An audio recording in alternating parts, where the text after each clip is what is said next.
내 이름은 오지만디아스, 왕 중의 왕.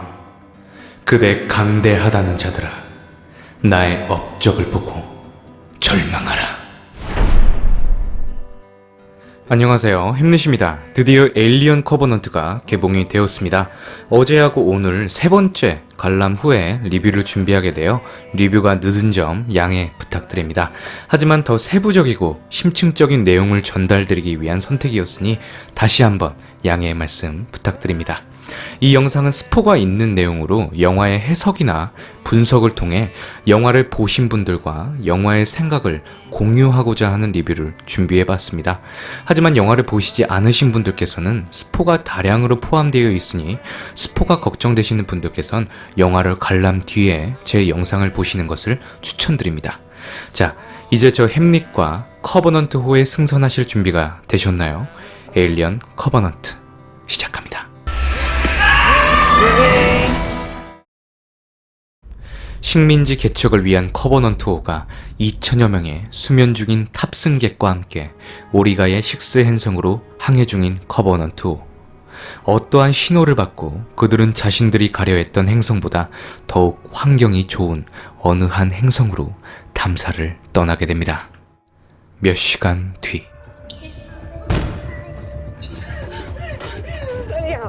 I can't do that for an infection.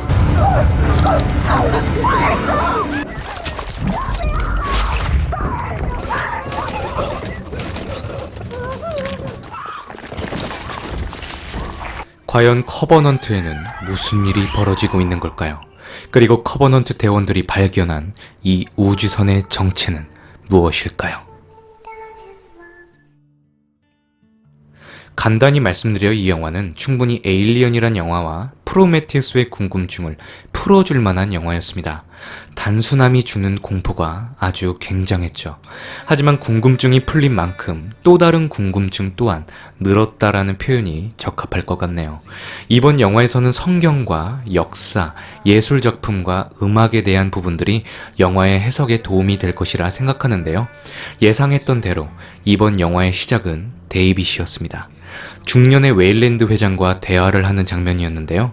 여기서 가장 중요한 것은 예술 작품들의 황금기인 르네상스 시대에 대표하는 미켈란젤로의 조각상, 다비드상입니다.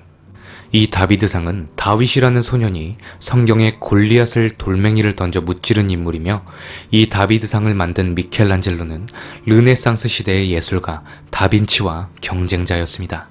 여기서 다빈치와 미켈란젤로는 웨일랜드와 데이빗의 관계로 풀어볼 수 있을 것 같은데요. 다빈치는 미켈란젤로보다 28살이 많았으며 미켈란젤로는 다빈치가 자신을 질투하고 있다고 생각을 했죠. 이번 영화의 그 구도가 참 재미있었는데요. 데이빗이 자신을 맞는 웨일랜드 회장을 불쌍하다라는 감정으로 바라보고 있었습니다. 자신을 만든 당신은 죽겠지만 자신은 계속해서 살아갈 것임을 대놓고 웨일랜드에게 말을 하고 있는 모습이었습니다. 바로 창조자를 알고 있는 피조물의 오만을 상징한다고 생각하는데요. 로봇을 인간이 만들었다는 것을 아는 로봇. 우리 인간들은 우리가 어떻게 만들어졌는지, 신에 의해 창조되었는지, 과학 진화적 존재인지 정확한 답을 못 내립니다. 우린 그 존재를 모르고 있기에 약하다는 것을 인간이 만든 로봇 데이빗은 알고 있었던 것이죠. 자, 바로 이 장면. 데이빗이 투척한 엔지니어의 항아리의 정체가 밝혀지는 순간이었는데요. 항아리가 공중에서 터지면서 공기 중으로 벌레들이 날아다니는 것처럼 엔지니어들을 공격합니다. 저희는 지금까지 검정 액체로 불러왔지만 이제 검정 유기체라고 불러야겠네요.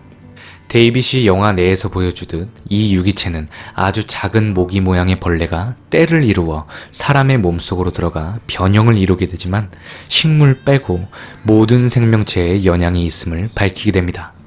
등을 뚫거나 입으로 나오거나 이 네오모프들은 생명체의 구멍이 있는 곳 어디든 들어가 감염시킬 수 있으며 숙주의 몸에서 유충이 자라나 등을 뚫고 나오거나 입을 통해 나오죠.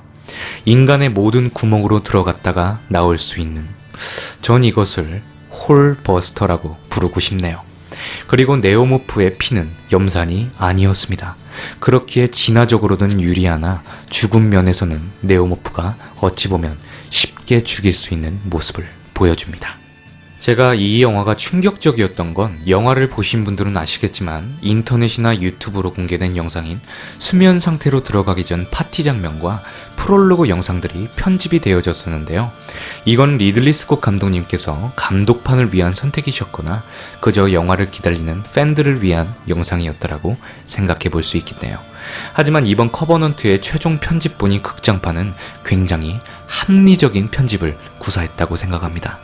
리들리 스콧 감독님께서는 넣고 싶으신 장면에 대해 영화사의 주장을 펼친다고 합니다. 이번 영화에서 가장 놀라웠던 점은 피의 농도와 양입니다. 해외의 R등급과 PG-13의 기준은 바로 피의 양이라고 알고 있는데요.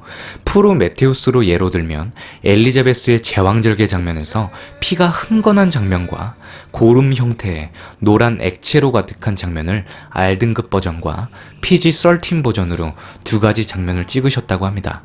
영화사 입장에서는 PG-13으로 개봉해야 더욱이 이윤이 남으니까요.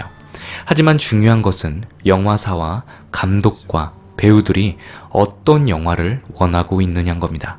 에일리언의 부활을 위해 싱거운 영화를 보여줄 수 없었겠죠. 그래서 저는 영화를 보며 감독님과 영화사가 선택을 한 듯한 느낌을 받았습니다. 보여줄 건 확실히 보여주고 뺄 장면들은 과감히 드러내자고.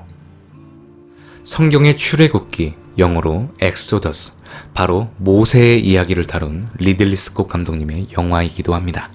신은 이집트에 재앙을 내리게 되는데 전 이 모습들을 에일리언 커버넌트에 블루레이가 나온다면 영화와 함께 비교해보는 리뷰를 올려보도록 하겠습니다. 아직 공개된 영상과 사진만으로는 설명해드리기가 한계가 있기 때문에 이 부분에선 꼭 달아드리도록 하겠습니다.